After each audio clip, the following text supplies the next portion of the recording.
নমস্কার কৃষক বন্ধুগণ, আমার ইউটিউব চ্যানেল ক্রিয়েটিভ ফার্মিং বর্তমানে আধুনিক চাষবাসে আপনাদেরকে স্বাগত জানাচ্ছি।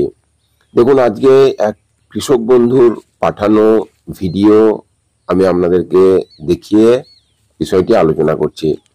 এই জমিটি দেখে বুঝতে পারছেন, কিছু বুঝতে পারছেন কি?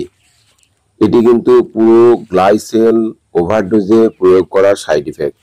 ভালো করে জমিটি লক্ষ্য করুন, দেখুন জমির প্রত্যেক ঘাস কিন্তু মারাত্মকভাবে মরে গেছে। মোথা ঘাস মরে গেছে।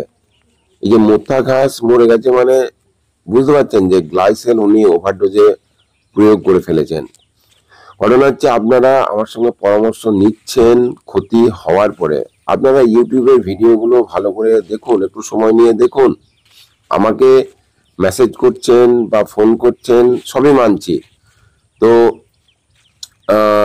আপনারা চ্যানেলটিকে অবশ্যই সাবস্ক্রাইব করে রাখুন, ভিডিওগুলো পুরো ভিডিওটি দেখুন, এতে আপনাদেরই উপকার হবে।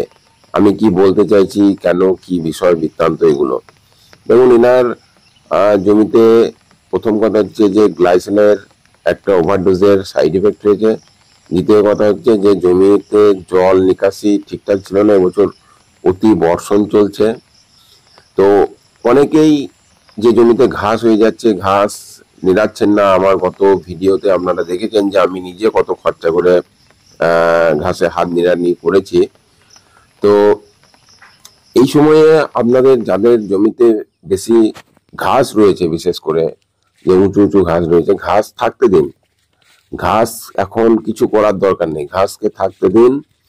এর পরে যখন গ্লাইসেল যখন প্রয়োগ করবেন, আমি এর আগের ভিডিওতেও দেখিয়েছি, বলেছি যে আবারও আপনাদেরকে পরামর্শ দেবো যে কিরকম ধরনের ঘাস হয়ে গেলে সেক্ষেত্রে প্রয়োগ করা যাবে গ্লাইসেল, বা তার কি সাইড ইফেক্ট হতে পারে। দেখুন, এই যে লাখ লাখ টাকা খরচ করে এখন চাষ, এই ভদ্রলোকের 3 বিঘে না 4 বিঘে চাষ আছে। তো অন্তত পক্ষে ইতিমধ্যেই 1.5 লাখ টাকার মতো খরচ হয়ে গেছে, বীজ কিনে লাগিয়েছিলেন উনি। তো আজকে যে ক্ষতি, যে বিপুল পরিমাণে যে ক্ষতি ওনার হয়ে গেল, এটা তো ওনার নিজের ভুলের কারণেই হলো। তো ঘটনা হচ্ছে, গত 2 দিন আগে একজন কৃষক বন্ধু উনি হোয়াটসঅ্যাপ করে আমাকে বারবার ফোর্স করছেন যে সারের নাম বলুন, সারের নাম বলুন। আমি তো বলছি যে এই মুহূর্তে কোনো সার প্রয়োগ করতে হবে না, করার দরকার নেই।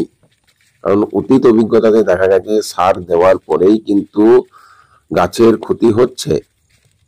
মানে এই সময় ধরুন সার দিলেন, বৃষ্টি ছেড়ে গেল, তারপরে ধরুন একটা ভ্যাপসা গরম তৈরি হলো, আপনার গাছ গাছ মানে মারা যাওয়ার সম্ভাবনা অনেকটা বেড়ে যায়। মরবে সেটা আমি বলছি না, কিন্তু গাছের অতীত অভিজ্ঞতা থেকে দেখা গেছে যে এই সময়ে বিশেষ করে এনপিকে সার, যেটা মানে ডিএপি বলুন বা 10-26 বলুন, এই জাতীয় সার দিলে কিন্তু আপনার ঘাস মরার সম্ভাবনা আছে। যে সমস্ত কৃষক বন্ধুর গাছ খুব ভালো আছে, তেনারা মাইসিন আর ব্লাইটক্স প্রয়োগ করতে থাকুন। মাঝে মাঝে মেটালক্সি, ম্যানকোজেব দিন 15 অন্তর অন্তর, বা যখনই বৃষ্টি ছেড়ে যাবে, রোদ উঠতে পারে, এরকম টাইমে দিন। মানে চেঞ্জ করে করে কোনো একটা ফাঙ্গিসাইড দিয়ে দিন। মাঝে তাকতও দিতে পারেন, ঠিক আছে। মাইসিনটাকে অবশ্যই এর মধ্যে রাখবেন, ভ্যালিডামাইসিনও রাখতে পারেন বা টেপ্টোমাইসিনও আপনারা রাখতে পারেন।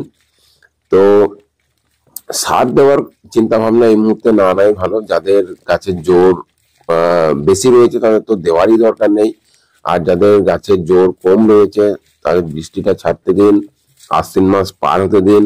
এখনো 6 মাস বাকি আছে চাষটার জন্য। এখন যদি আপনার গাছটা বেঁচে থাকে তাহলে আপনারা কিন্তু আগামী দিনে গাছকে মানে মাল মোটা করার জন্য, মানে গাছের যে একাঙ্গির মাল যদি মোটা করার জন্য অনেক রকমের ব্যবস্থা রয়েছে, সেগুলো আপনাদের সাথে পরের ভিডিওতে আলোচনা করব। এখন ভট করে কিন্তু আপনার জমিতে ঘাস হয়ে গেছে বলে ওভারডোজে কেউ গ্লাইসেল প্রয়োগ করবেন না, তাতে আপনাদেরই ক্ষতি হবে। আর গ্লাইসেল কতটা পরিমাণে কি প্রয়োগ করবেন সে নিয়ে আমি খুব রিসেন্ট আর একটি ভিডিও আপনাদেরকে দিয়ে দেব, আপনারা দেখবেন। ভিডিওগুলোকে দেখুন, নলেজ সংগ্রহ করুন। নলেজ গেইন করলে আপনাকে পরবর্তীকালে আর আমাকে যোগাযোগ করতে হবে না।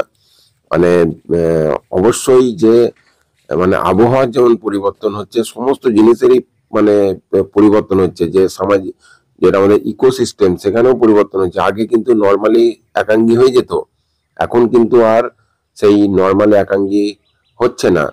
তো একটু বুদ্ধি করে চলুন, একটু ধৈর্য ধরে চলুন, আর অবশ্যই ভিডিও ভালো লাগলে লাইক করুন, সাবস্ক্রাইব করুন, অন্যান্য বন্ধুদের সাথে শেয়ার করুন। সবাই ভালো থাকুন, সুস্থ থাকুন। আবারও সবাইকে ধন্যবাদ।